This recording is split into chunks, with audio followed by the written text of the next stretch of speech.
activation. I am activation. I am activation. I am activation. I am activation. I am activation. I am activation. I am activation. I am activation. I am activation. I am activation. I am activation.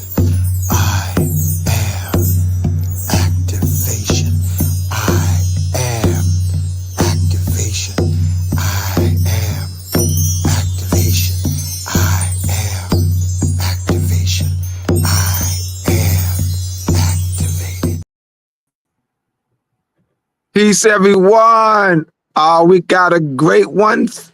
Great show for you tonight. Hold on to your fezzes, your kimars, your turbans, your tiaras, your crowns.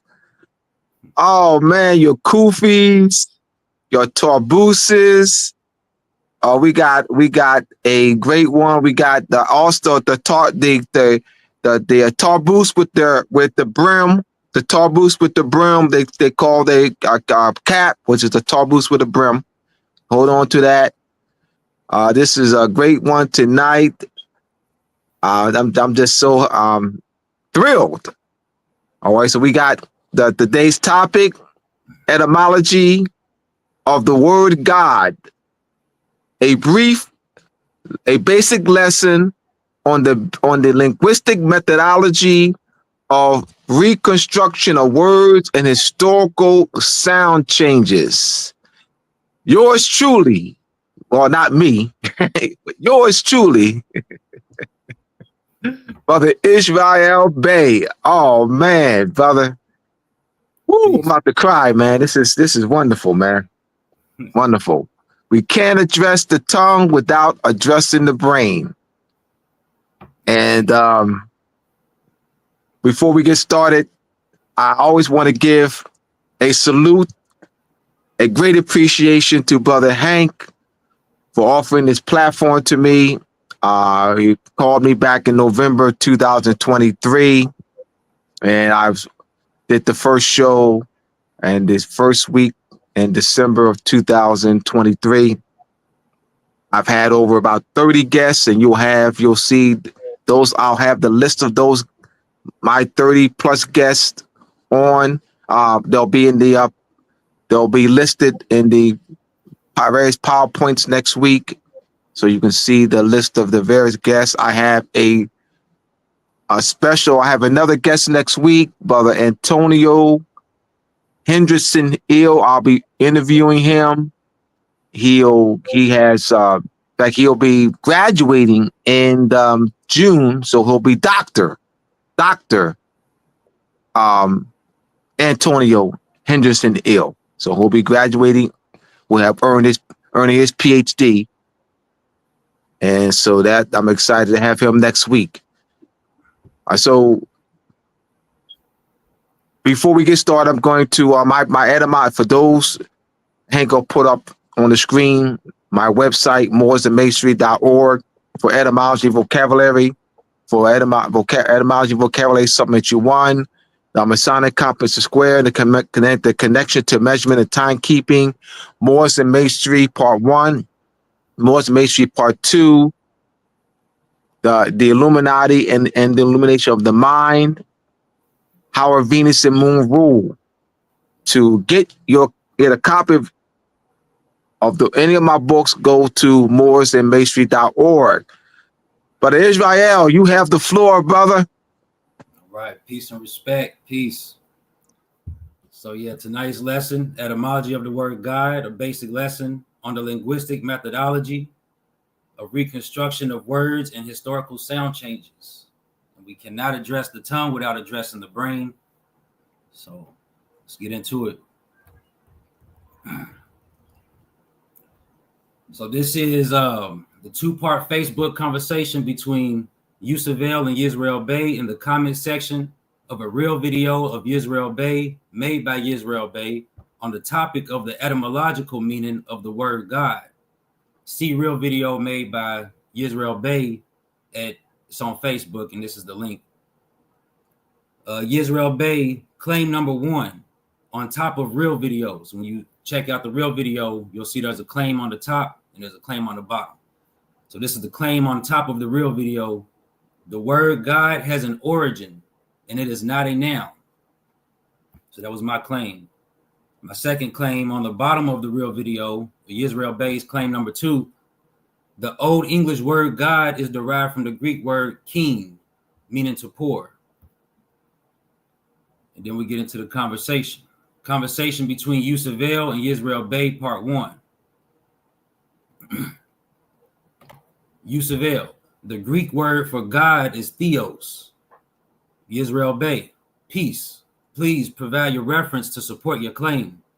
We're teaching the people the proper way to argue by showing the findings of facts.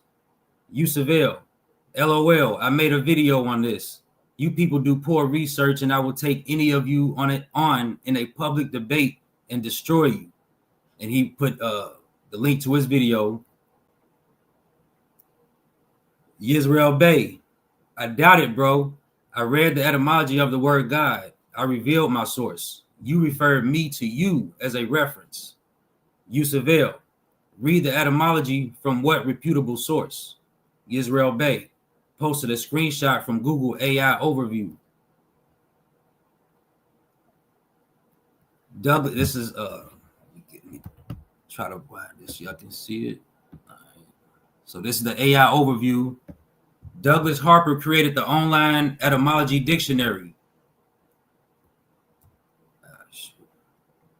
Douglas Harper created the online etymology dictionary, Etymonline. Harper's research and compilation of the dictionary is based on a number of sources, including the Barnhart Dictionary of Etymology by Robert Barnhart, Comprehensive Etymology Dictionary of the English Language by Ernest Clean, the Middle English Compendium, a source of information on Middle English, the Oxford English Dictionary, a famous etymological dictionary, Century Dictionary, published from 1889 to 1902. Harper also conducted research in digital archives. Explanation: etymology is the study of the history and origin of words. Harper's goal was to record the evolution of words, including technical terms and slang. He considers himself to be a compiler and an evaluator of the research of others. All right, so Yisrael Bey, I don't debate, I argue.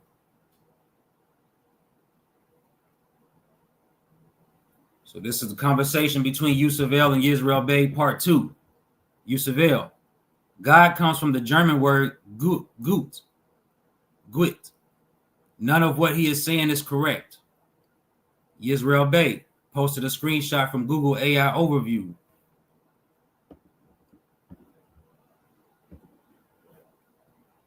The German word for God is Gott, G-O-T-T.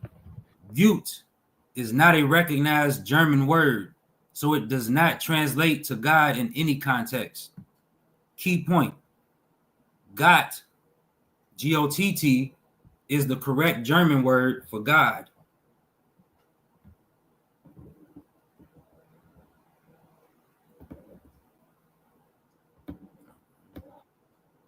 So Yusavelle, thank you for getting tricked into proving my point. Now go watch my video where I said this exact same thing. Yisrael Bey, I checked your video. You still gave no references. Also, you didn't trick me. I'm providing the source of the word. German is not older than Greek. Stop playing with people. Proper concepts will behead any misconception. Posted a screenshot from Etymonline. Gut, G-H-U-T, dash, pi, that's Proto-Indo-European, that which is invoked, to Guthan, G-U-T-H-A-N, Proto-Germanic. Increase it more, Israel. All right, good. All right. So yeah, so we got gut. I'll start GHUT from the top. Gut dash. That's pi. Pi is Proto-Indo-European. That's the language, and it means that which is invoked. Then we have Guthan. Goes to Guthan. Guthan. Proto-Germanic. To God in Old English. God. Supreme being, deity, the Christian God, image of a God, godlike person. Then to God as being a noun.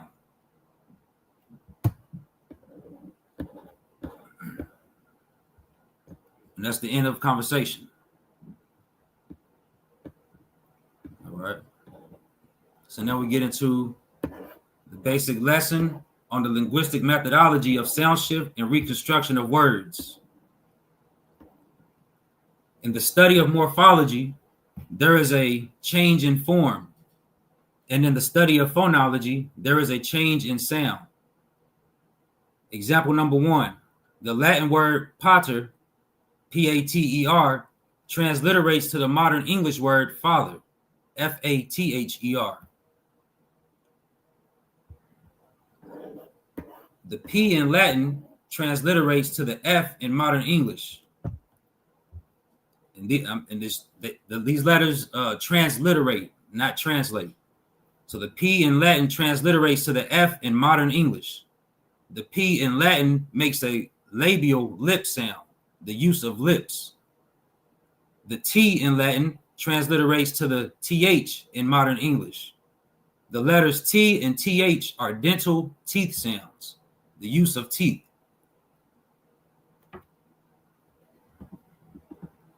And this is an example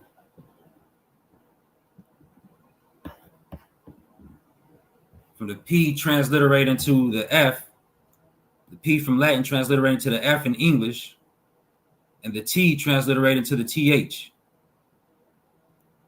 making the word pater, the Latin word pater, become the English word father.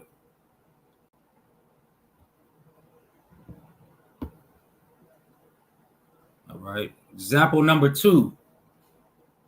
The Proto-Indo-European word des, Dhes, transliterates to the Greek word theo. The DH in Proto-Indo-European transliterates to the TH in Greek.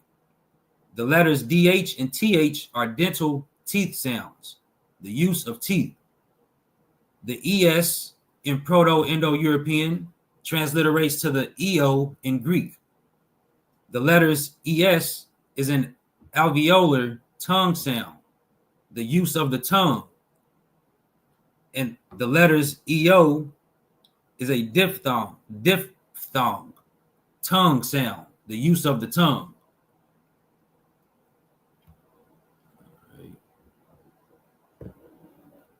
Here's an example of the Proto-Indo-European word des, transliterating to the Greek word theo. The DH transliterates to the TH. Proto-Indo-European DH transliterates to the Greek TH. And the Proto-Indo-European ES transliterates to the Greek EO. Greek letters. All right.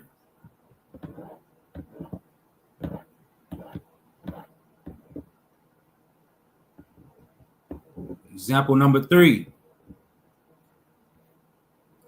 The Proto-Indo-European word gut, GHUT, transliterates to the Proto-Germanic word Guthan, Guthan.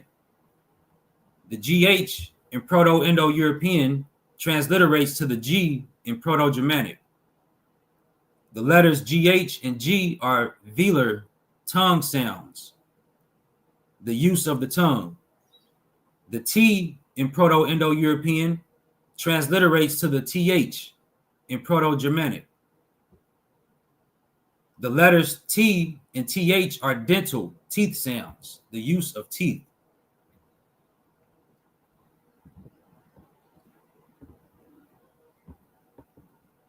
The example, the GH transliterate the Proto-Indo-European letters GH transliterating to the Greek, to the German G, and the T. Proto-Indo-European letter T transliterating to the German Proto-Germanic, the Proto-Germanic letters TH.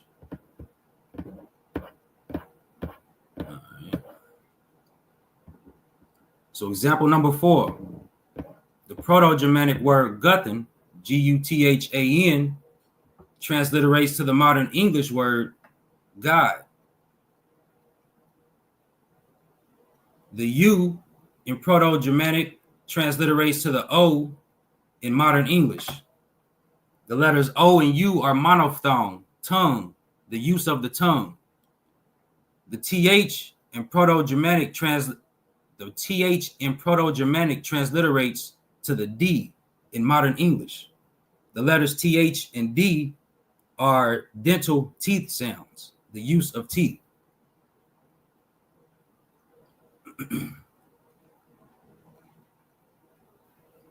So the U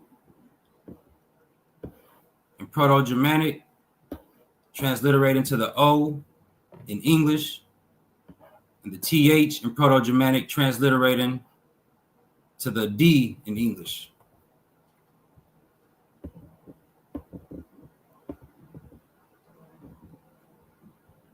All right. Those are four examples of transliteration. All right. So now we have translation versus transliteration. There is a difference between translation, conveyance of meaning, and transliteration, conveyance of sound. All right. So there is a difference between translation, conveyance of meaning, and transliteration, conveyance of sound. Translation is the act of converting the meaning of a text from one language to a target language. Translation focuses on the actual meaning rather than the pronunciation of the word. Transliteration is the process of converting the sounds of a word from one alphabet or script, character by character, into a different alphabet or script. Transliteration focuses on pronunciation rather than the actual meaning of the word. The word theos and the word God are not in the same family of words. The word theos is not a transliteration nor reconstruction of the word God. The word theos is in the same family as the word Jesus. See the next page, page 79 in the Masonic compass and square and their connection to measurement and timekeeping by Professor Abdullah L. Talib Mosley Bey. The word God is a modern reconstructed form deriving from the Proto-Germanic word Guthan, which comes from Gothic, gut, G-U-T-T, which that comes from Pi, Proto-Indo-European, gut, G-H-U-T, from Sanskrit, Huta, H-U-T-A. The word God is not a transliteration, nor is it a translation of the Greek word theos.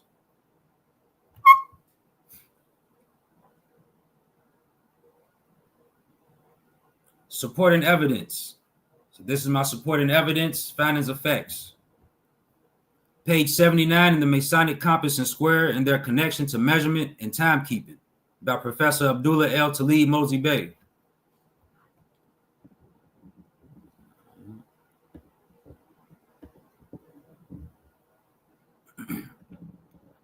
Etymology of the name Jesus.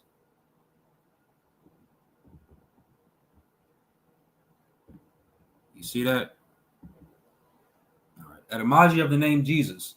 Alvin Boyd Kuhn, in a lecture 100 years ago, explained that the name Jesus is derived from two consonants.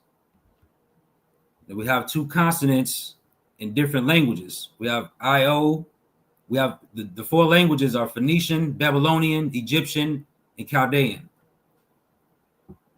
So in Phoenician, you have I-O, Y-O, /JOION and IOSE and JOSEF. So that's IO, Yo / Joe, Ion, Ios, and Joseph. Those are Phoenician words. Then we have Babylonian words. Aya, IA, Ja, JA, IO, IAO, IAH, Ya, YAH, and Ja, JAH, IN, IAN, and Iosos, IEOSOS. And then we have the Egyptian language. E, IE, J, or G, or E, JE would be E, EO, IEO / U, JEU, ES, IES / yes, JES, EOS, or EOS, IEOS / ISU, IESU / ISU, JESU, USEF, IUSEF, ISU, JESUS, Jesus, Jesus, HESUS, Yeve, JEVE, and Zeus, ZEUS. Oh, hold on. And we have Deuce, DEUS, Theos, THEOS, and Jehovah, JEHOVAH. You can see that this is the family that we will find the word Theos as well as Jesus. So we have Jesus right here, and we have Theos under the Egyptian language, but not the word God. And then we have the Chaldean, U, IU, U, JU, Zu, ZUE, Use, IUSE / Usu, IUSU / USA, USA, IUSA. Then we have Ihu or Iha, IHUH, and Huhi, HUHI.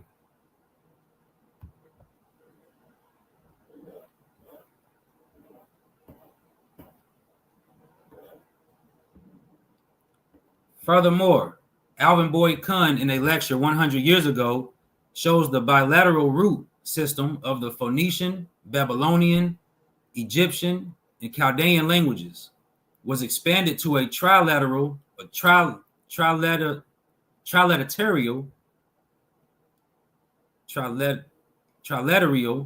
or triconsonantal root system. IO, IA, IE, OR, and IU. The letter I was replaced by the letter J when the letter I began to be used as a pure vowel. Jo, Ja, J, and Ju. JO, JA, JE, and JU. 3 letters. IOU, IO, JAH, Ja, IEO, EO, JEU, U, ZUE, Zoo. 4 letters. IO, IEOU, Yo, EO, JOVE, Zeus, ZEUS, Eve, JEVE, Dios, DIOS, EOS with theos and eos. So you got theos, hui, huhi, and ehu, ihuh. And then we have 5 letters, ioua, ioa, yo, oh.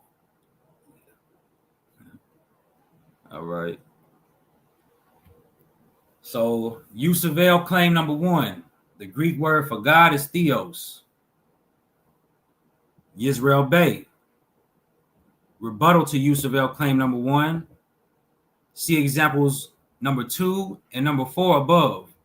Basic lessons of linguistics and the supporting evidence, findings of facts. Use of L claim number 2. God comes from the German word Gut. None of what he is saying is true. Yisrael Bey. Rebuttal to use of L claim number 2. See examples 1 through 4. Basic lessons of linguistics.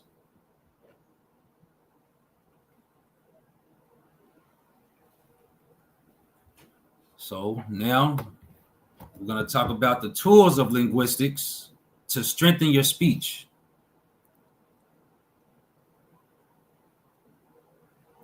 Consonant sounds and language chart.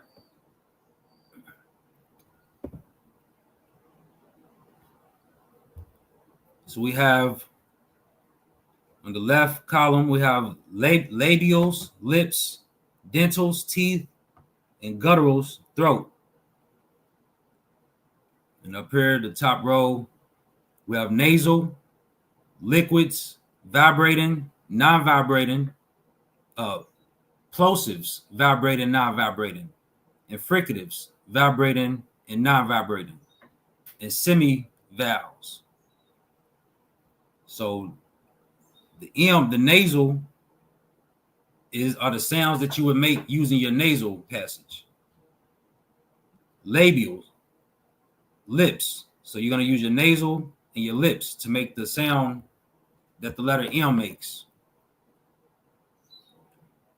The N, the letter N, is a nasal and dental sound. So you use your nasal passage along with your dental, your teeth, to make the N sound.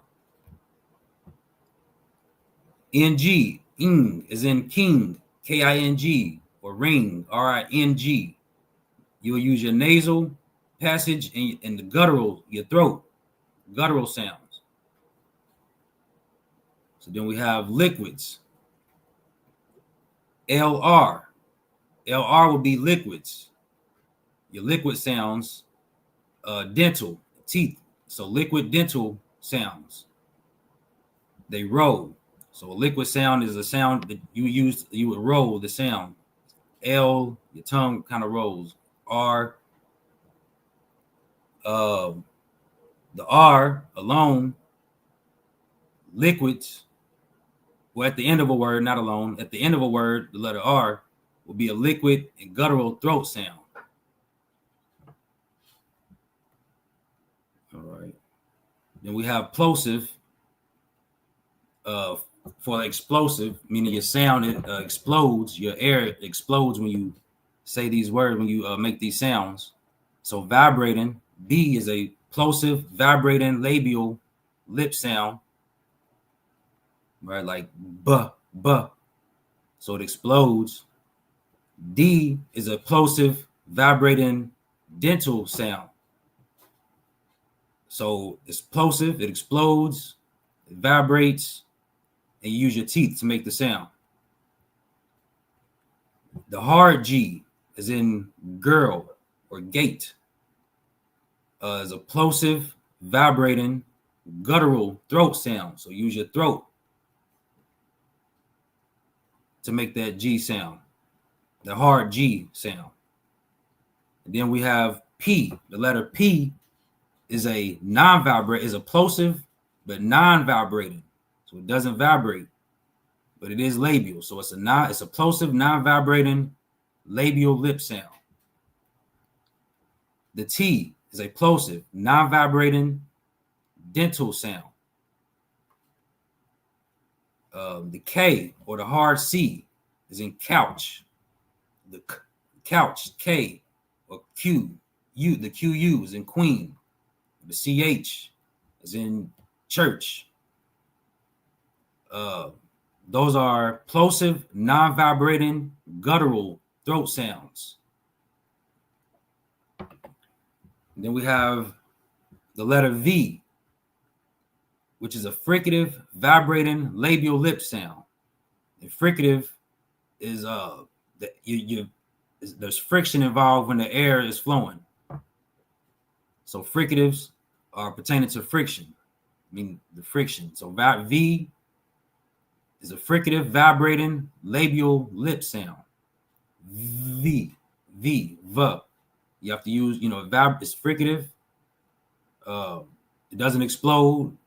It vibrates. The sound vibrates, and you use your lips, V, to make the sound. All right. So then we have Z, as in the S sound, the soft Z. I guess would be like a soft Z. Then we have TH, the soft TH. J, also known as the soft G. And then we have CH. So the soft G would be let me see what's the soft G? J. J is jump. So just a G sounded that has a sound like a J. So those would be fricative, vibrating, dental teeth sounds. We have the F, the PH, the sound, the GH. These are fricative, non-vibrating labial lip sounds. We have S and the C. The C, this would be a soft C. The TH, the hard TH. SH, ST, CH. The S, the T, and the CH. The ZH, Z, S, and G. These are all fricative, non-vibrating dental teeth sounds. H, the letter H, is a fricative, non-vibrating guttural throat sound. Then we have the semivowels, W or U or WH. These are labial lip sounds. Then we have the Y, is in the it's an E sound. That would be a guttural throat sound.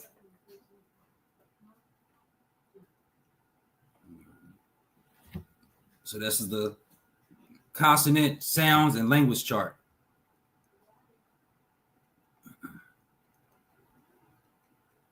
And make the connection you made to transliteration.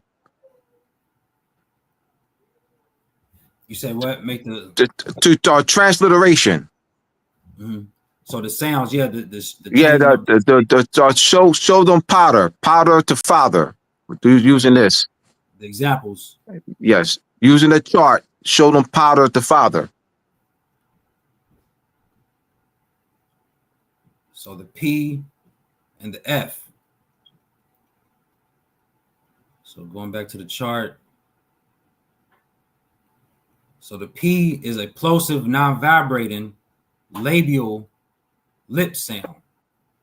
And then the F, the P for Potter is, and then we have the F for father, which is a fricative. So the P explodes, the F does not explode.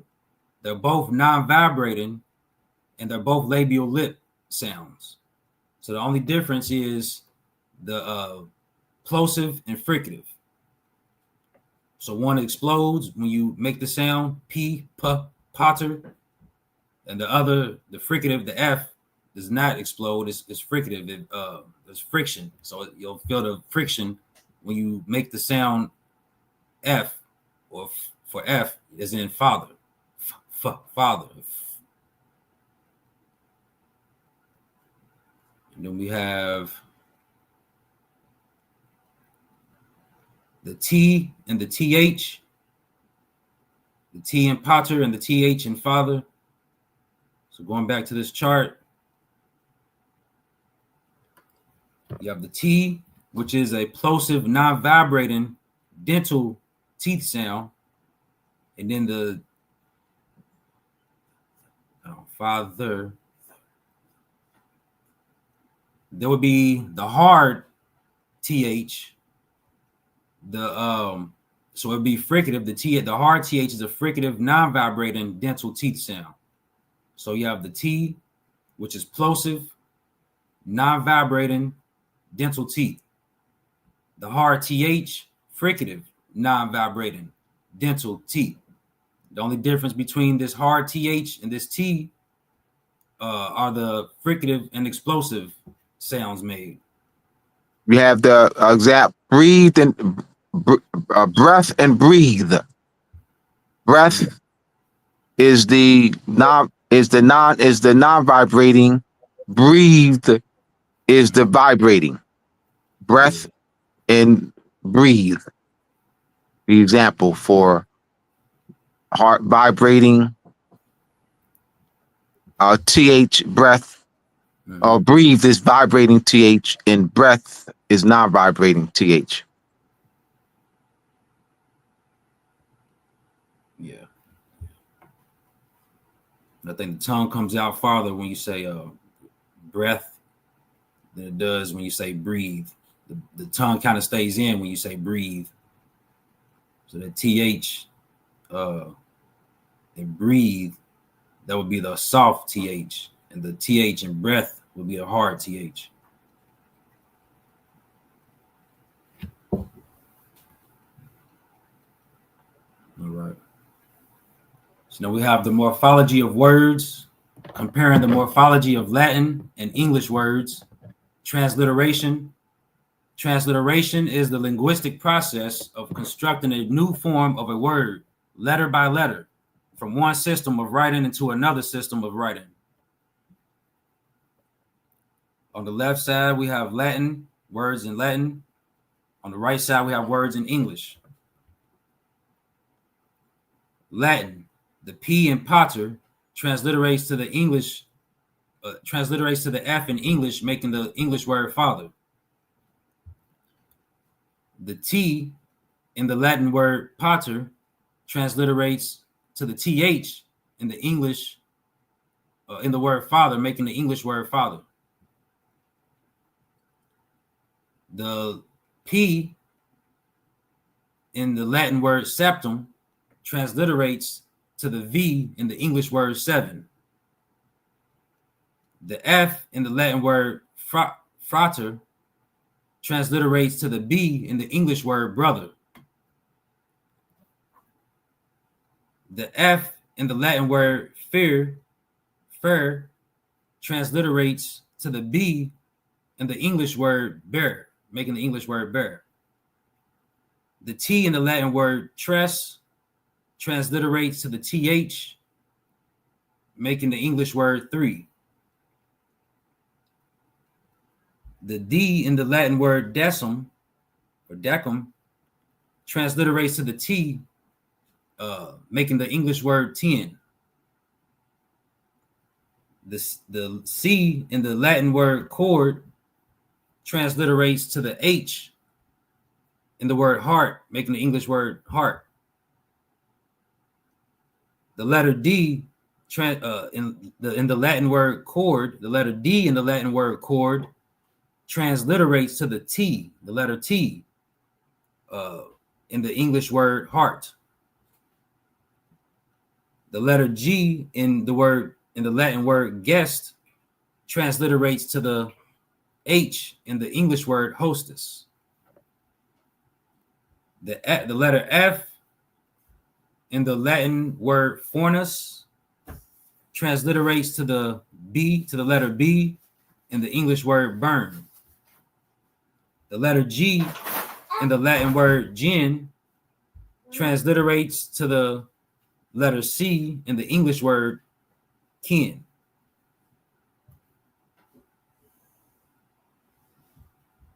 That would be the hard C in the word kin.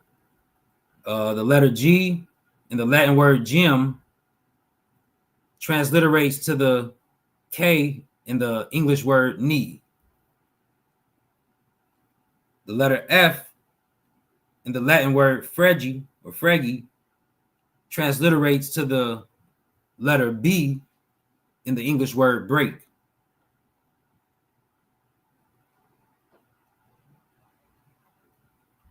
So this is the morphology of words, transliteration, comparing morphology of Latin and English words. Now it's called, he's comparing two languages from two different family of languages. So that's what's called comparative method. You can compare two languages from the same family, i.e. Danish and modern English, or Dutch, or then German. They're in the same family of words, same family, Germanic language family. So these two languages, English and Latin, are in two different language families. That's called comparative method, but we're comparing two languages from two different language families.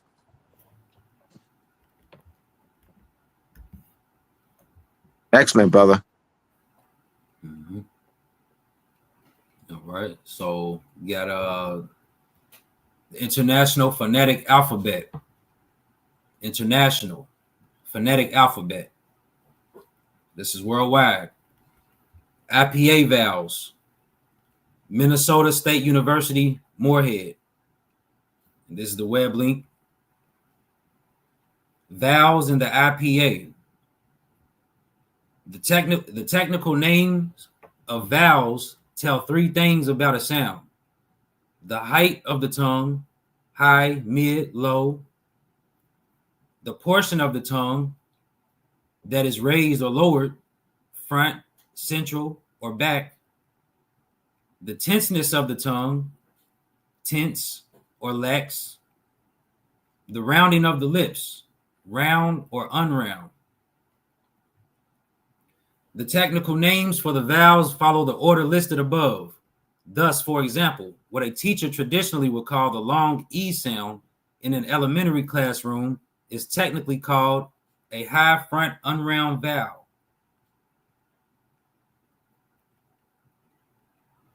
So yeah, look at this again. So the technical names of vowels tell three things about a sound. The technical names, right? So the height of the tongue, is the tongue high? Is the tongue middle? Is it positioned in the middle, or is it positioned low? The portion of the tongue that is raised or lowered, is the tongue positioned in the front, the center, or the back? The tenseness of the tongue, is the tongue tense or is it laxed? Is it relaxed? The rounding of the lips, are the lips round or unround?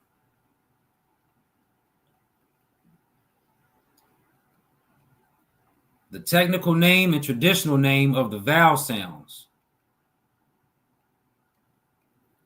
So the E, the lowercase I, the technical name for the sound is high front unround vowel. The traditional name is the long E sound. All right. The capital I, the uppercase I, the technical name is high front lax unround vowel. The traditional name, the short I sound. The E, mid front, the technical name, mid front unround vowel. Or the traditional name, the long A sound. Now we'll get into the names of these symbols further on in the presentation. So this one that looks like a backwards 3. Matter of fact, let me just go ahead and do that now. So we have linguistic symbols and their function. And I'll go to that. So we have this symbol. It's called an epsilon, a notation representing an absent symbol or character. This next symbol is called an as in z, usual, usual, treasure, vision, and exercise. Z makes a Z sound, has a Z sound. This next symbol is called an esh, as in the word ship, SH, ship, shoe, fish, and special. CIA makes the sh sound. This next symbol, lambda, lambda, and it makes the sound in but, corrupt, luck, the U. We have an inverted W. Makes the sound who, when, what, where, why, and ho. So the WH sound. Yeah.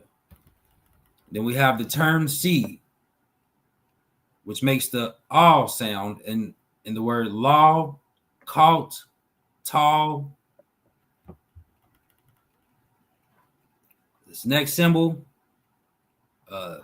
theta, as in thin. The sound is in thin, path, thought, and width.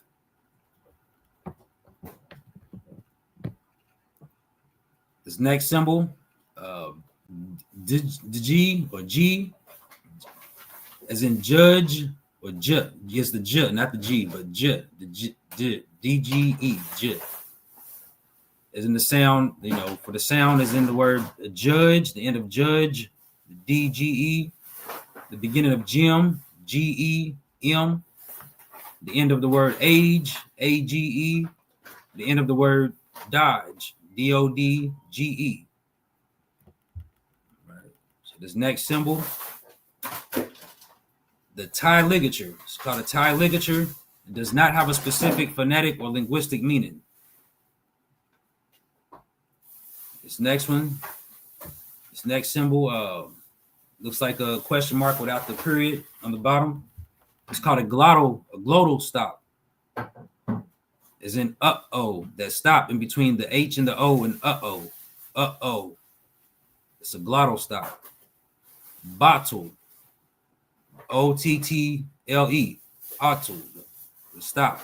Mountain between the N and the T. Mountain.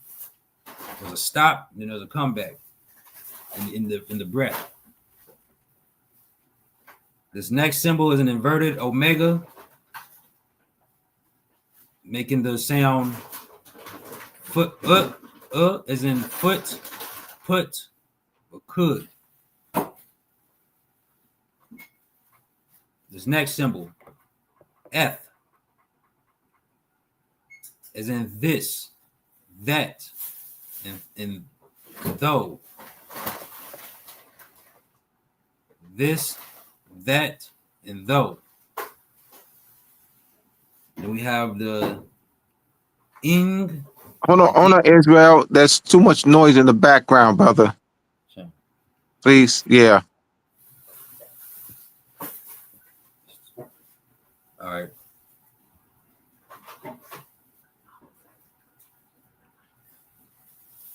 All right, so we have what was that? The ing, ing, as in sing, SING, ring, RING, tingle, TINGLE, and spangle, SPANGLE.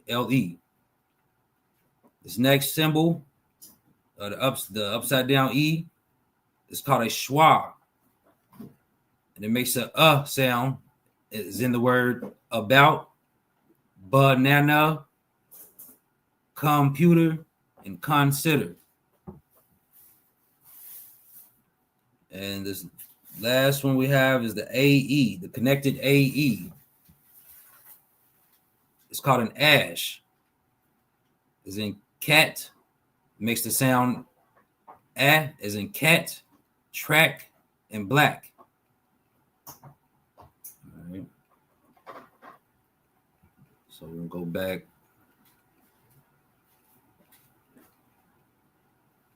I probably won't even really remember them, so just work with me. So right here, the as, I think it's the as, mid front lex round vowel. That's the technical name. The traditional name is the short E sound.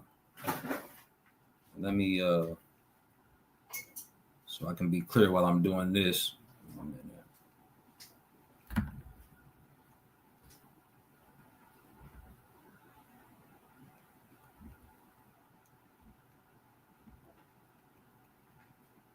A second.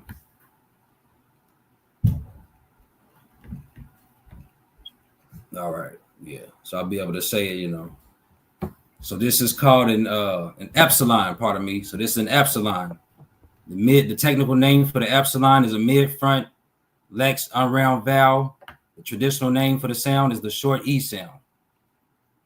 The ash, the A connected to the E. The technical name for the sound is low front unround vowel. The traditional name for the sound is the short A sound. And we have a lowercase a. The technical name for the sound is a low central unround vowel sound. The traditional name is the short O sound. And then we have the lambda. The technical name for this sound is the mid-central unstressed vowel. And the traditional name is not applicable. And we have the schwa, is upside down E. Is the technical name for the sound is the mid-central stressed vowel. The traditional name, the schwa sound. The U, the technical name for the sound is the high back round vowel. The traditional name is the long U sound. Then we have the inverted omega. The technical name for this sound is the high back lex round vowel. The traditional name for the sound is the short U sound. The letter O, the technical name for this sound is the mid-back round vowel. The traditional name for the sound is the long O sound. Then we have the termed C. The technical name for this sound is a low back round vowel. And the traditional name for this sound is not applicable.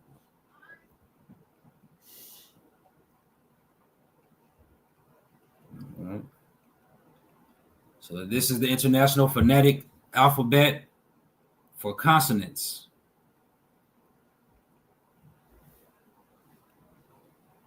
So on the left column, we have stop, fricative, affricate, nasal, liquid, and glide.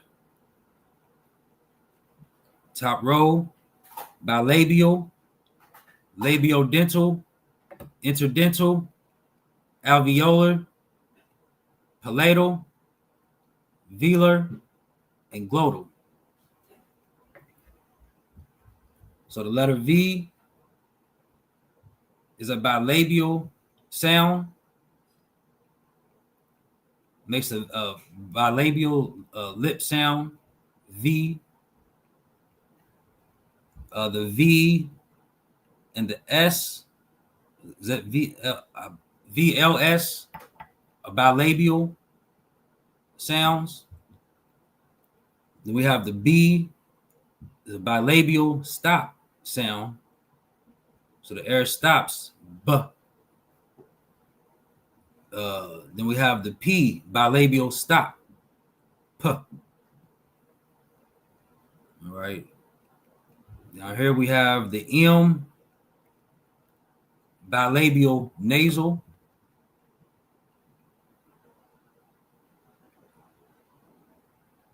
And then we have the W, bilabial glide sounds. So the air will glide, what, wind, what. And also the inverted W We make the same sound. What, who, why. Then we have labiodental. Yeah, I think this shouldn't even been here. So the bilabial is using two lips, as in B. So to make the B sound, you have to use both lips, bilabial. The P, both lips, bilabial. The M, use both lips, bilabial. The W and the inverted W, both lips, bilabial. And then we have labiodental. The V, letter V is a labiodental. So it's not a bilabial, it's a labiodental. Because you're going to use one lip, your lip and your teeth, labial and dental. So it'll be your lip and your teeth. V. Your lip tucks under your teeth. The letter V, labiodental, fricative, would be the friction. Would be friction. The letter F or the letter V and S, labiodental. The letter F, labiodental and fricative. So the F is a labiodental and fricative sound. Then we have the interdental. Interdental, V and VS, VL and S. And then we have the F. This symbol here is called an F. And this is an interdental and fricative. Makes an interdental and fricative sound. Beside it, we have the theta, which is interdental and fricative. So interdental, using your teeth.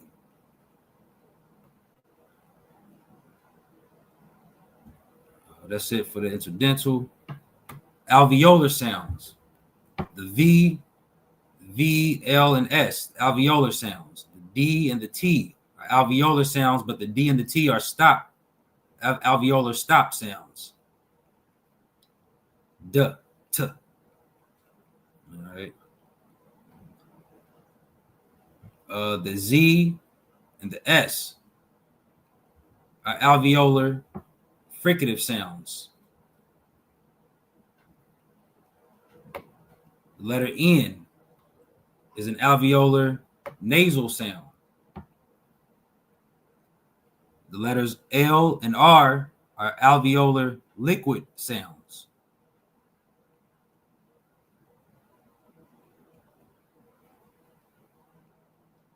Palatal. VLS, palatal sounds.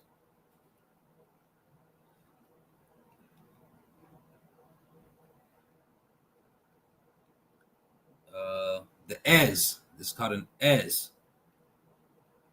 This S sound is a palatal fricative sound. Beside it is an esh. So S, and esh are palatal fricative sounds. The J,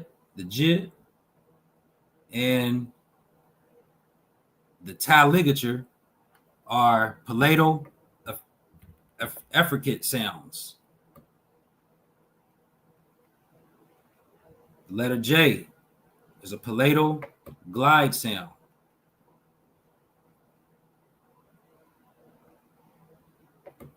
All right. We have the velar sounds. VLS is a velar sounds.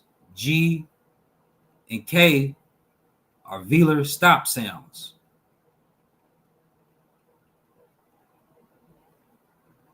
The ing, the symbol here, an ing, is a velar nasal sound.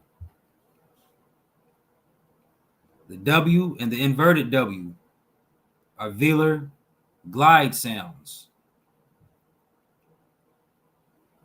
Then we have the glottal, V, VLS, glottal. This is called a glottal stop, the symbol here. And it's a glottal stop sound, glottal stop. The H, the letter H, is a glottal fricative sound. And that's it for this chart. Again, this is the International Phonetic Alphabet for consonants.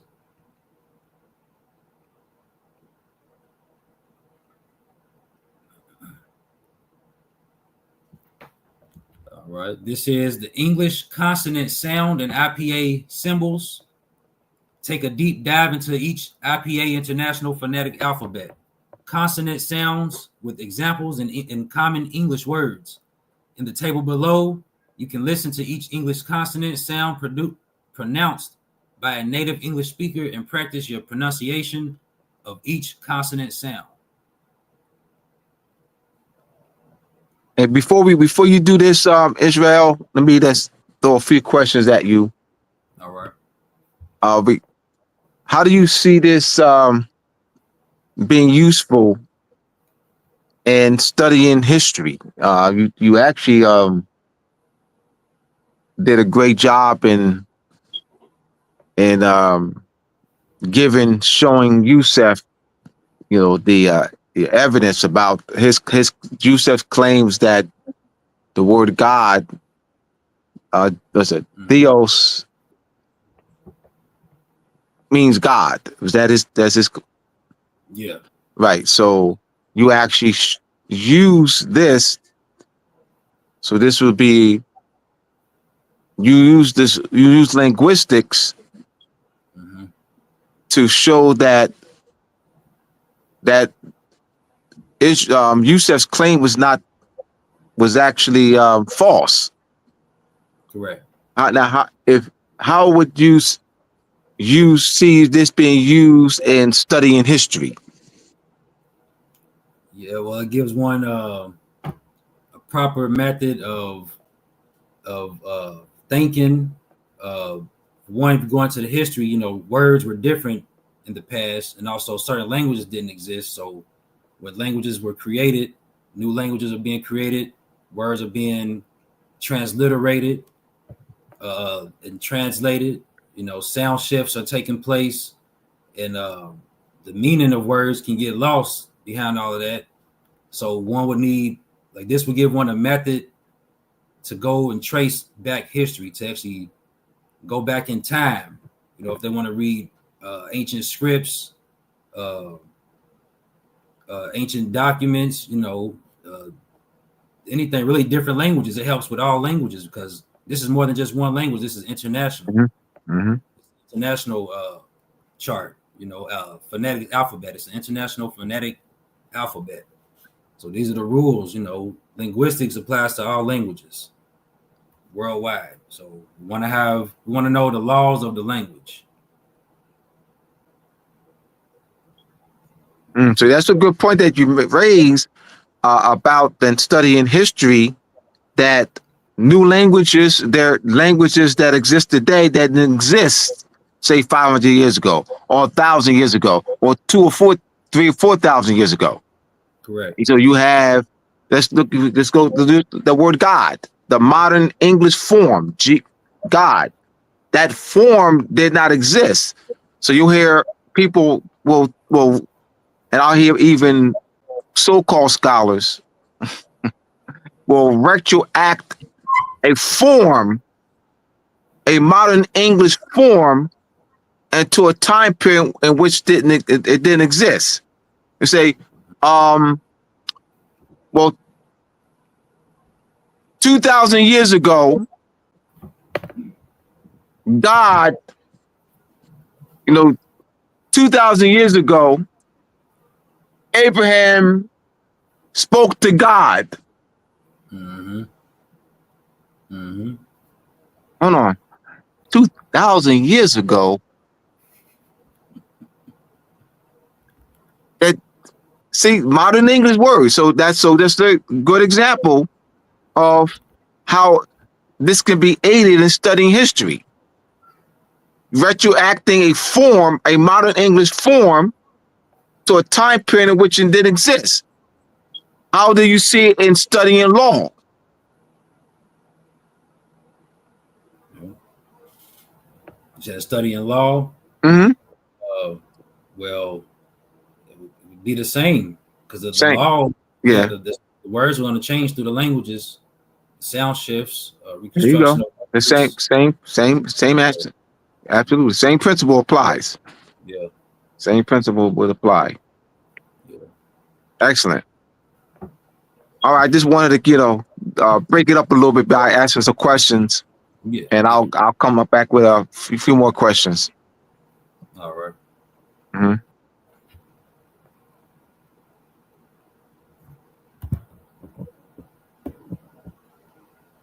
All right. So yeah, so this is the English consonant sound and IPA symbols. We have on the left, in the left column, stops, fricatives, effricates, nasals, liquids, and glides. It's gonna be the same as this chart we just finished. Yeah. Lip, Yes. yeah, yeah. So lips, labial. We have the P, which is the lip, labial, bilabial, stop sound. The B, lips, bilabial, stop sound, bilabial. Two, labial lips. So two It's just lips. like a different structure, though. Yeah. It's trying pretty much this Yeah. same, pretty much the same lesson. Mm-hmm. Yeah. Yeah. It's the same. Yeah. It's just different format. Yeah. Yep. Yeah. It doesn't have the line. Yeah. It's the same lesson is given. And Mm-hmm. up here it talks about the tongue gum ridge. All right. Yeah. Point that out then. There you go. That's the difference then. All right. Tongue Good. gum ridge, the alveolar is the tongue gum ridge. All right. I got you. Yeah, the T, the D, the Mm-hmm. S, the C, the N, and the L. Mm-hmm. Yeah, so that's really the only difference. Right. Well, which is good to show. You're showing another chart because that's it's good for people to know this. Right. Absolutely. It gives them another aspect to study. Mm-hmm. So this chart and this chart. Yep. Mm-hmm. All right. So yeah, right here it says the above IPA symbols can look a little overwhelming, but remember, you don't have to know every IPA symbol. But with effort, these phonetic symbols can be seriously helpful for improving your English pronunciation. And pronunciation in all language, in any kind of language, really. Mm-hmm.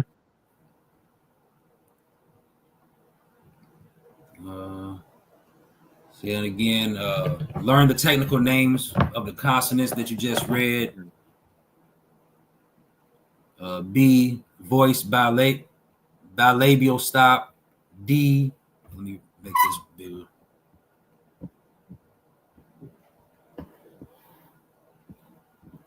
B, voice, bilabial stop.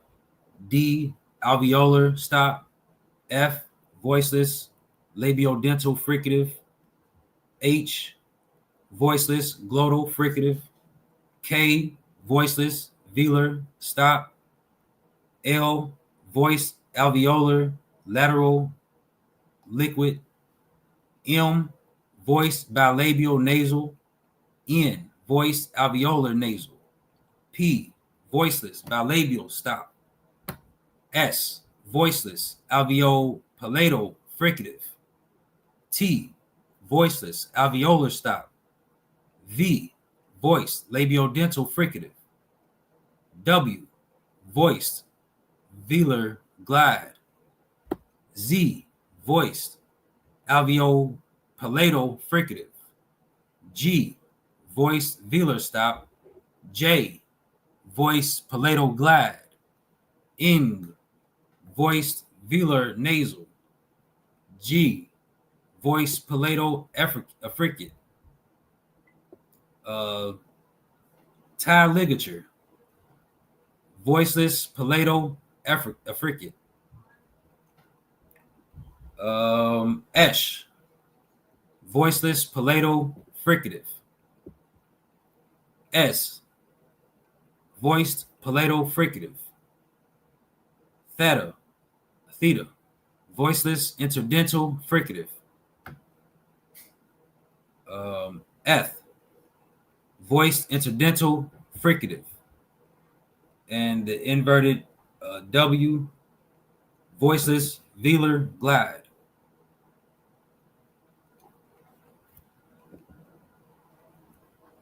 I read these, but I'll do it again. Linguistic symbols and their function. This first symbol is an epsilon, a notation representing an absent symbol or character. As, Z is in the word, the sound Z is usual, treasure, vision, and exercise.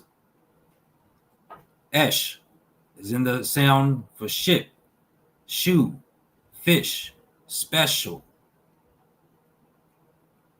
The lambda, the sound, but, corrupt, luck.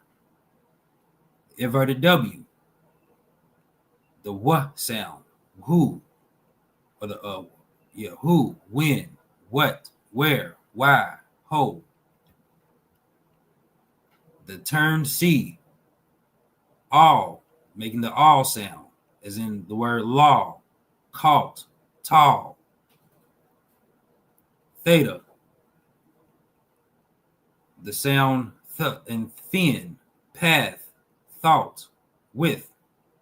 G, in the word judge, gem, age, dodge. Tie ligature does not have a specific phonetic nor linguistic meaning. Glottal stop, uh-oh, in between the H and O, uh-oh. Bottle, between the O-T-T-L-E.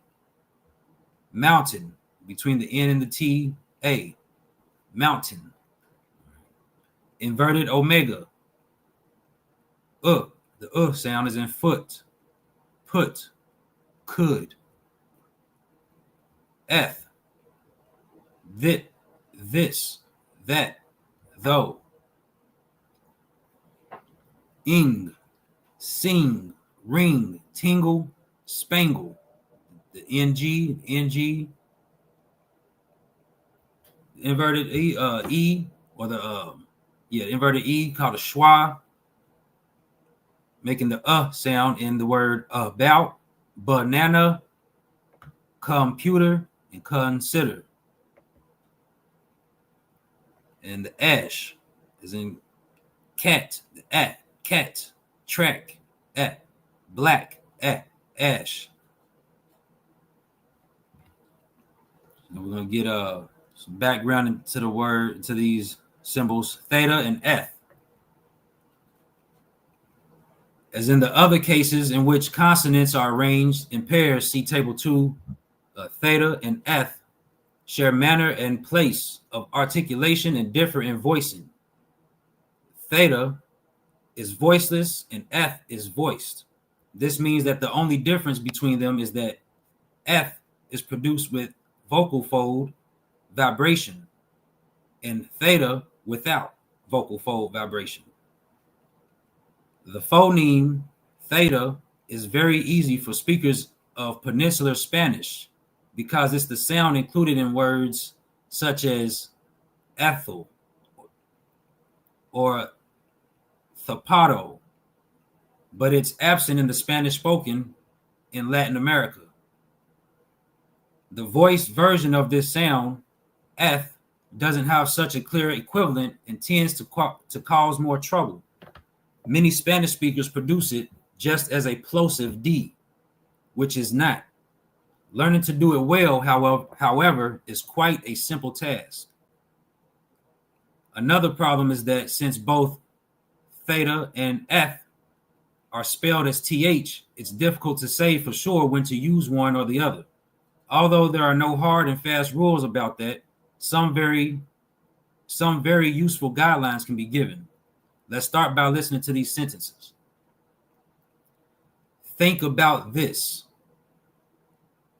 Think, the TH, The theta is used in think, and then the F is used in this. Then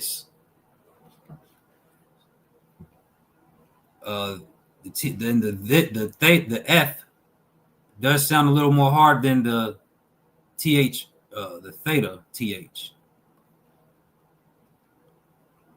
That's a thought. That's a thought. That's a thought. So this with the F and that, this, that with the F symbol. That's a thought. Thought, th, with the theta symbol. Thought. And then this inverted C is the all sound. So this is how we can read different languages, ancient languages and things as well. So the term C makes it all sound, thaw. And then we have the T, thought. Up here we have think, the N, the ing, the N with the hook at the bottom. Ing makes the ing sound as in ring, so that makes the word or the sound think with the theta and the ing. Right.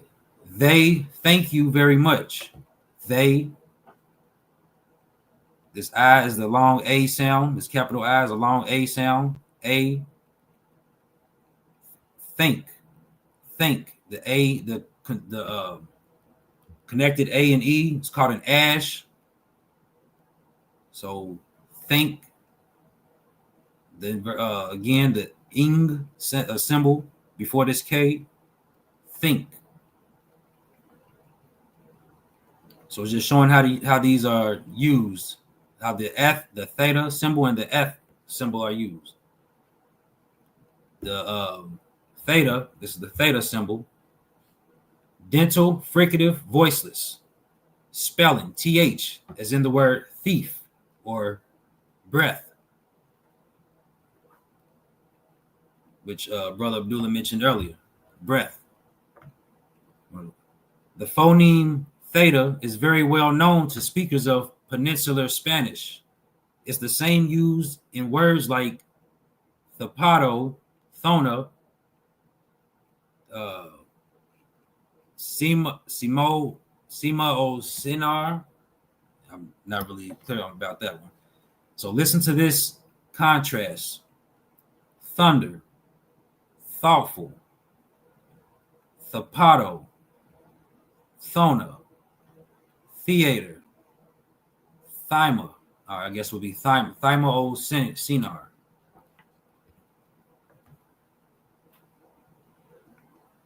For those who do not count theta among the sounds of their mother tongue, basically Latin American speakers, the instructions on how to do it are quite straightforward. Put your tongue behind your upper teeth, or in a more careful pronunciation, slightly protruding between them.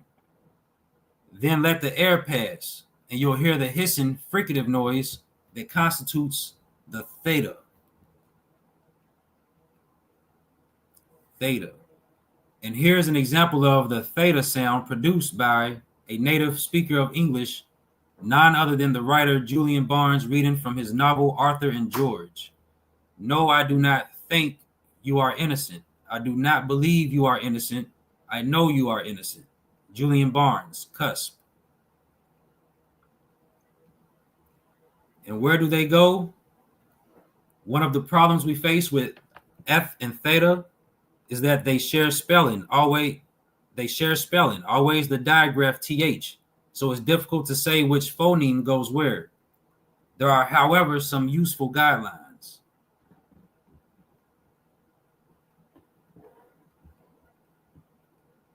At the beginning of words, th is usually pronounced as f. When it's a function word, determiner. When it's a function word, determiner. At the beginning of the words, th is usually pronounced as f when it's a function word. determiner, conjunction, pronoun, etc. Example: that, those, them, though. Lexical words, nouns, verbs, adjectives, and adverbs beginning with th instead are normally pronounced with theta. Example: think, thorn, thumb, thorough. At the end of words, f is very likely to occur in verbs, very often but not always, followed by e, the letter e. Example: loath, bathe, breathe, writhe. In nouns, on the other hand, final th is normally realized as theta.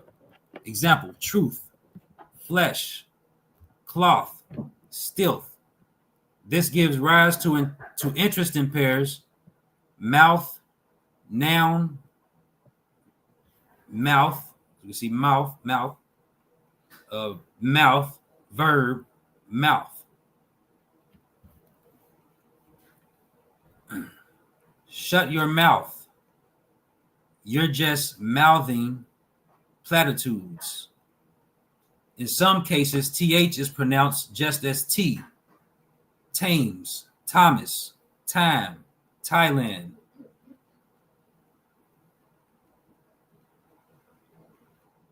So I was just giving some instructions on how to use these two symbols, F and theta.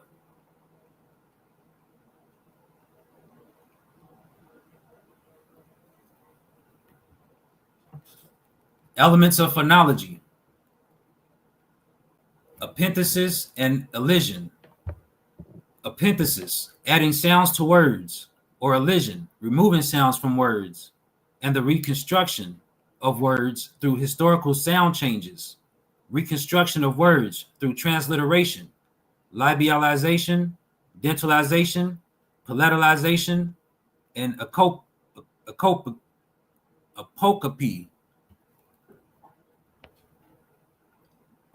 Epenthesis and elision are not reconstructions of the meaning of a word, but merely a reconstruction shift in the sound of a word. So they don't change the meaning, they just change the sound. The linguistic principles: example, epenthesis and elision are distinguished from morphemes, as morphemes alter the meaning of a word.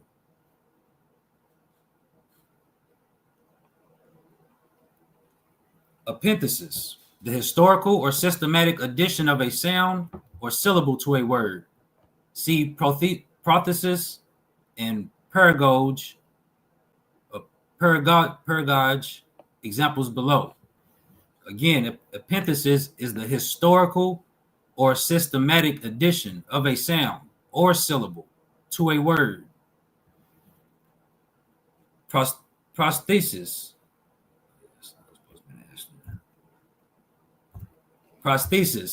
the historical or systematic addition of a sound or syllable to the beginning of a word. So again, prosthesis is the historical or systematic addition of a sound or syllable to the beginning of a word. Examples: in the Latin language, the word natus is a prosthesis of the word natus. The letter G was added to the beginning of the word natus. In the English language, the word afar is the prosthesis of the word far. The letter A was added to the beginning of the word far. From the Latin word stabilier to the French word establir, the E was added to the beginning of the word stabilier.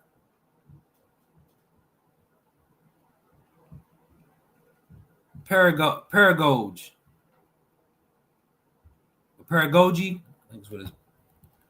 The historical or systematic addition of a sound or syllable to the end of a word. Again, pedagogy is the historical or systematic addition of a sound or syllable to the end of a word. Examples: the letters ST are added to the end of the word among to make the word amongst. The word amongst is a pedagogy of the word among. The letters AL are added to the end of the word generic to make the word generical. The word generical is a pedagogy of the word generic. The letter T is added to the end of the word once to make the word oncet. The word oncet is a pedagogy of the word once. Elision, the historical or systematic removal of a sound or a syllable from a word. Example: apocope. Again, elision is the historical or systematic removal of a sound or syllable from a word, e.g., apocope. Apocope, the historical or systematic removal of a sound or syllable from the end of a word. Example: the word photo from the word photograph is an apocope. The word hippo from the word hippopotamus is an apocope. And the word fridge from the word refrigerator is an apocope. So the final question: what is the overall purpose of Yisrael-based transcript of the two-part Facebook conversation between himself and Yusavel and Yisrael-based basic lessons on linguistics, i.e. phonology, morphology, translation, and transliteration? Final answer: the purpose of this basic linguistic lesson is to expose the effectiveness of how principles play a role in every area of life. This is the area of words of language. Learning how each word was established / constructed and reconstructed in different languages throughout history using principles of linguistics, i.e. phonology, morphology, etc., can enhance everyday life for children and adults by giving them a better grip or higher level of awareness of their brain and tongue connection, known as the hypoglossal nerve. See image of disconnected cord below. This basic linguistic lesson is mainly important because it gives a methodological way of studying / learning, which will improve reading, writing, and communication skills and enhance critical thinking and analytical study skills, giving birth to healthier and stronger minds. And this is the cord that is disconnected in most people, the hypoglossal nerve. It's the nerve that connects the brain to the tongue. It's responsible for the tongue function of, the function of the tongue, speaking, eating, So yeah, we want to connect this hypoglossal nerve. We want to connect that, Excellent, brother. We have the look. We look at the word Jesus, and you did a great job with that one. And so we have, oftentimes, you have what they call Afrocentric, or so-called Afrocentric, and they'll reject a word, that they would think is European. Those, that's the European language. That's, they'll reject Jesus. They'll reject the word Christ. They're now enlightened. They're now awakened. They're now conscious. And so, so their so-called awakenedness and their so-called elevation of consciousness, they throw everything away. They throw the name Jesus away.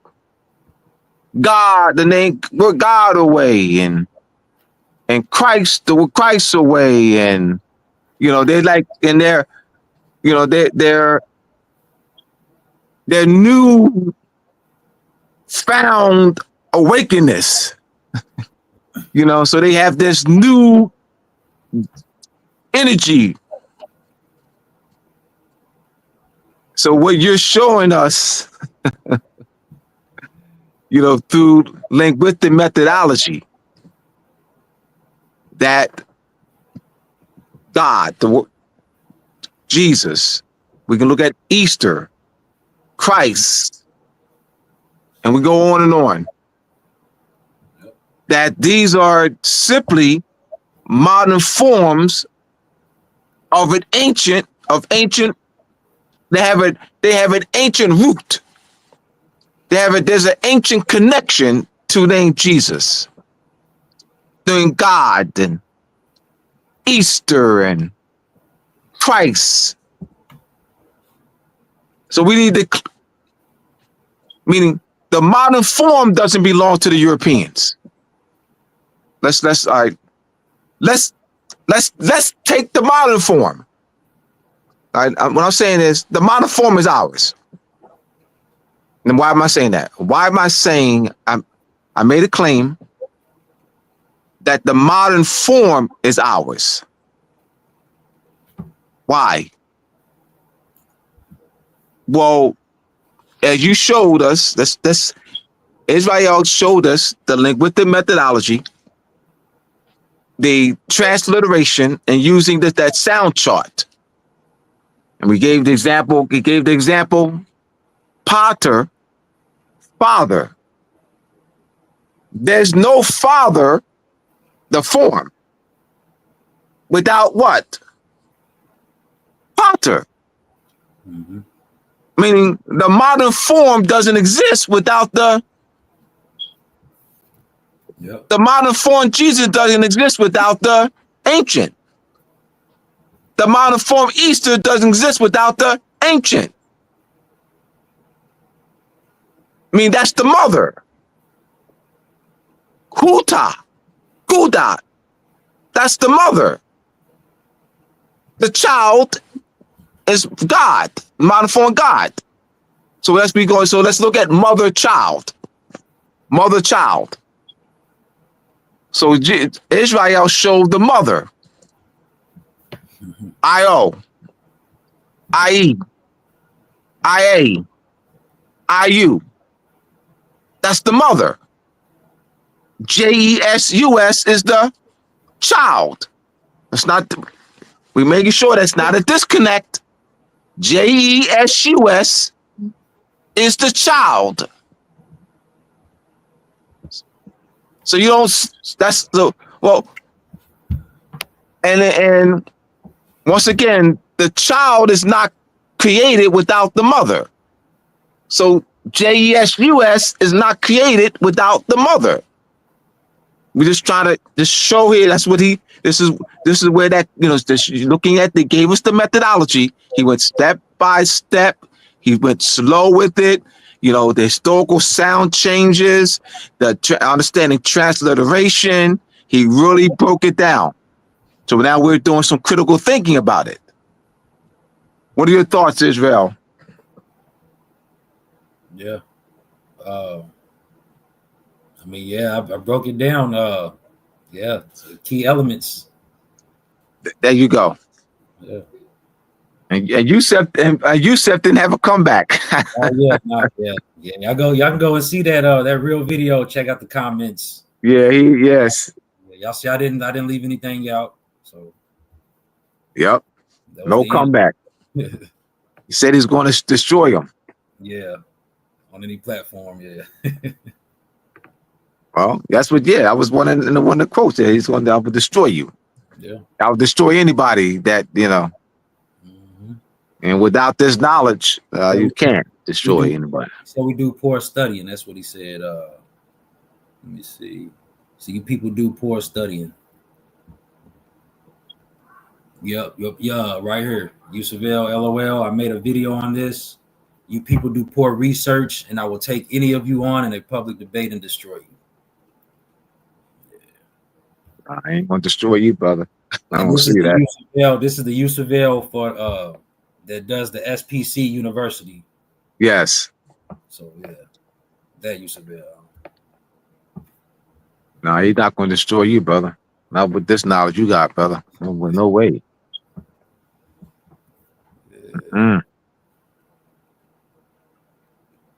Absolutely. You did actually a wonderful job with this, brother. Once again, etymology of the word God, a basic lesson on the linguistic methodology of reconstruction of words and historical sound changes. So we are further looking at the reconstruction of words through transliteration, as you gave an example, Potter transliterating the Latin, Potter transliterating to the modern English father. So that's a reconstruction. Then we have another reconstruction. Then when historical sound changes, removing a letter at the beginning of the word, or moving a letter sound at the beginning of the word, adding a letter sound at the beginning. So there's also reconstruction there, but there is two different methodology. One is the reconstruction through transliteration. So you have the tautolization, the labelization, dentalization, guttalization, and platalization, the P transliterating to the F. So there's not a removal. So the P is not removed. It's not, because that would be improper to say, well, the P is removed and replaced by the F. That's not the linguistic methodology. It's not removed. And Israel showed you that in the sound chart, the colorful chart, where there is a transliteration, there's a letter for letter, where the P, which is a non-vibrating sound, is transliterated to the F, which is also non-vibrating. But the P being a plosive and the F being a fricative. So he gave that. So it's not replaced. It's not removed and replaced by the F. It's transliterated, and he gave the principles of the sound, what occurs regarding the tongue. So that's big. But when you're looking at historical sound changes as epithesis and apocope and pathesis and paragogue, those are historical sound changes where the letter sound are removed, letter sound are added. So we want to highlight the two different methodologies of reconstruction. Yeah, just want to definitely highlight those and just recap some major points, so that our audience can walk away with something sound as we are recapping. This is very good lesson, brother. Israel brought this lesson to my attention. I said, brother, he's not gonna destroy you, brother. He's not gonna. I said he won't even respond. Didn't I say that? Right, yeah. I said he won't respond. Yeah, I sent it to him, tagged him in it, sent it to him. Yes. I said, make sure you tag. Exactly. I said, make sure he send it to his DM him, whatever our way, make sure he gets it. Yep. He sees it. Yeah, he didn't respond. Yes. And so I said, well, let's take this opportunity to educate the people. And you actually did this lesson on the Wednesday of last week, the Moorish Midwest Educational Network. Right. And I said, well, why don't you do it on Moorish Monday? You know. Yep. So this is great, brother. Opportunity to educate the people. You know, we're gonna be. Am I gonna do this again as well? Yeah, we can. You know, I'm gonna reach out to Bandalay. All right. Yeah, I'll reach out to Ben. Let's do it. I'll reach out to brother Bandalay, and then we can do it on his platform. All right. Yes. I was talking about the fourth Wednesday. What the fourth Wednesday? I forgot the name of the. Oh yeah, for what we just got on. What you just did. the Moorish Midwest No, not education. that. What you did. Oh yes. I apologize. Yes, the New York platform. Mm-hmm. Yeah, New York platform. Yes. You'll be. Thank you. Israel will be doing this on the fourth Wednesday. I was on the platform last Wednesday for the first time, and Israel will be doing this lesson the fourth Wednesday. Absolutely. Yeah. But I did mention that to Ron. So you'll be doing that on the fourth Wednesday. Absolutely. Thank you. Yep. And then, like I said, the more just getting practiced, you become more and more comfortable doing it. Mm-hmm. And of course, we'll be doing different lessons. So, so I've been doing these types for a while, but this is great. This is good for you. All right. Well, we almost an hour and 45 minutes in. So we can just end now. And Hank, if you wanna, and you know what? Yeah, Israel, can you see questions? Can people type? Can you see people? And any questions or comments? Type your questions or comments in. Let's give this opportunity. Because we do have time. We have about 17 minutes. I mean, there's not too many. Sister Louisa Flores. Now I know what Potter means. Learning and understanding our original language is power when used properly. Thank you, Israel Bay. Indeed. Much appreciated. Mm-hmm. Their waste of time to try to destroy your brother. That's my point. That's what I said. Yes. Yeah. Any other comments? Type your questions in, y'all. Type your questions in. We got 16 minutes. So let's use this last 16 minutes. Questions or comments? You don't have a question? Type a comment. Type your questions and comments in the chat. Andre Renard of Maxim All Bay. right.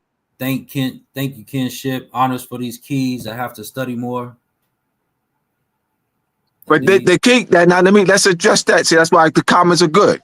All right. Because I have to study more. So let's address that. Well, this will help in studying more. This is the studying more. This will guide your study.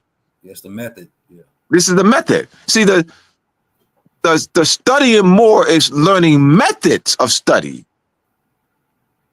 This is a method that will help in every aspect of your study. I mean, studying more is not. I'm glad. Thank you for the comment, because it allows us to go in. I apologize that I analyze everything, but we need to. Yeah, we are. But we don't do.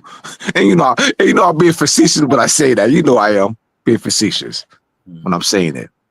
We do need to analyze. That's the problem. This is why we have been in subjugation for so long, for 16 plus generations.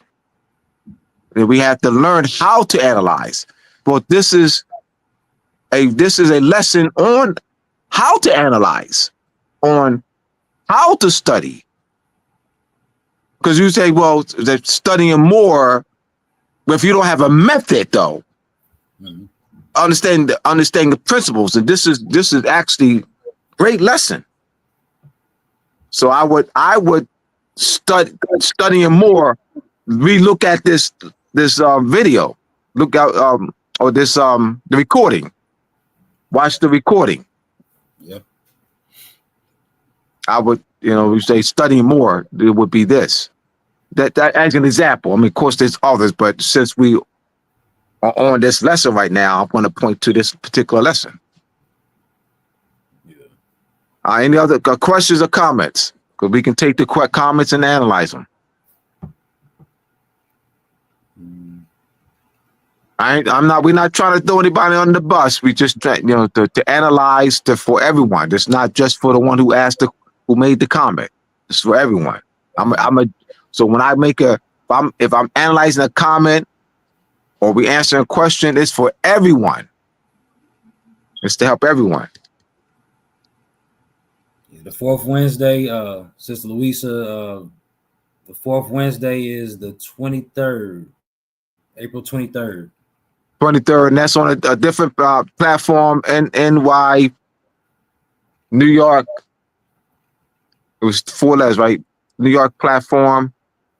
Mm-hmm. What's the YouTube? Man, I can't. NYP. NYCP. Yeah, New York City. NYCP. YouTube. Is that? Am I right? Look at that. NYCP. NYP talk show. Thank you. I knew it was something else, but I couldn't. I kept saying it, hoping I could come. I couldn't. Thank you. Say it again, please. NYP talk show. All right, that's the YouTube. That's the YouTube channel. Mm-hmm. Thank you. That's will be every second and fourth Wednesday.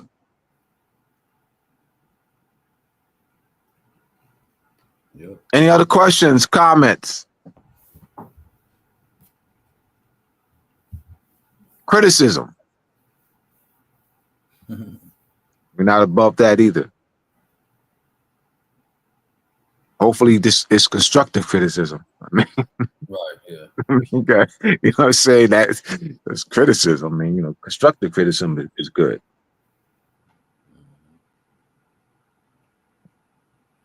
You gonna see more questions? Come on, y'all. Type them questions and comments in.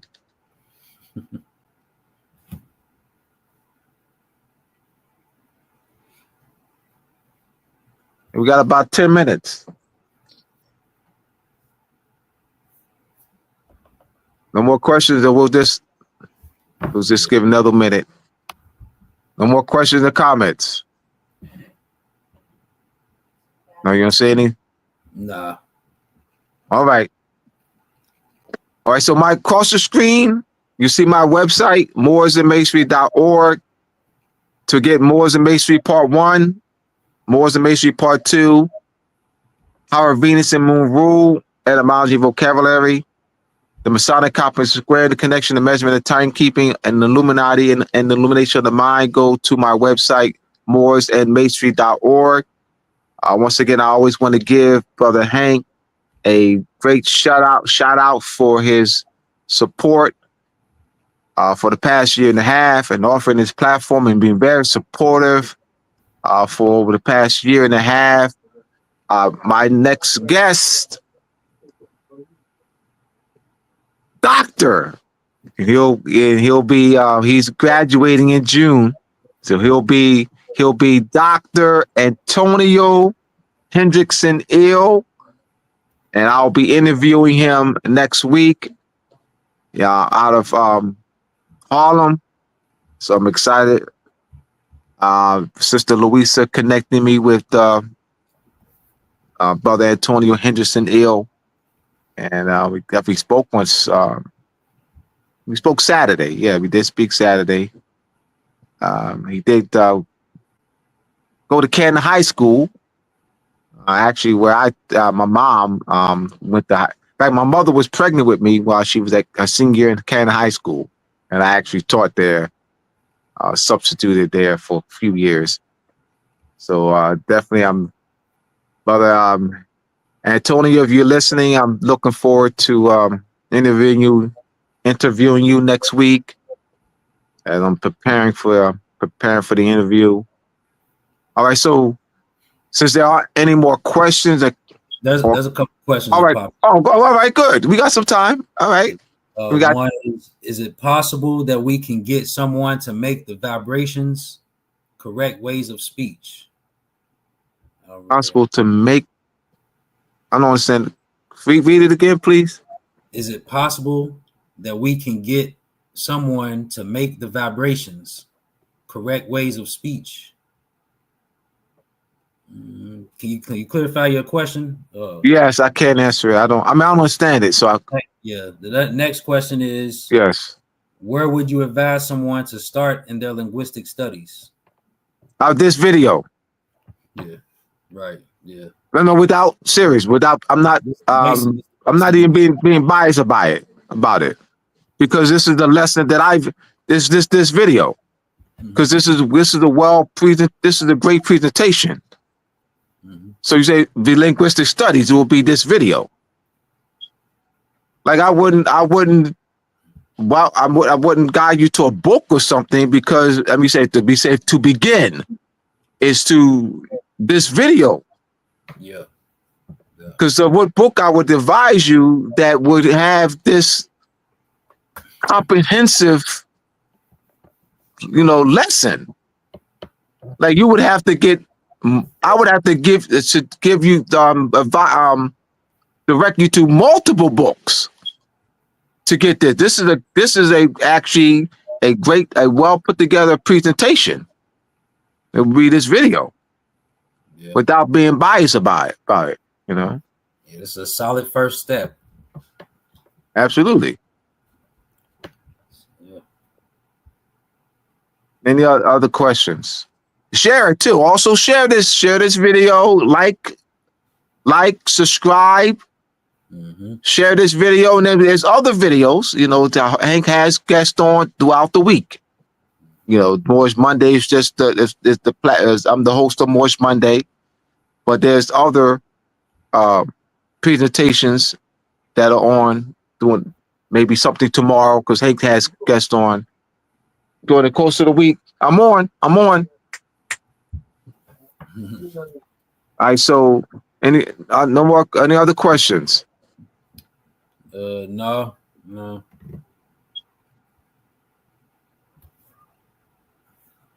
I think that sums it up. All right. So once again, my website, mooresandmasonry.org. See you next week. I have my guest, Doctor. He's graduating in June. Antonio Hendrickson Ill. Thank you. Peace, everyone. Peace and respect.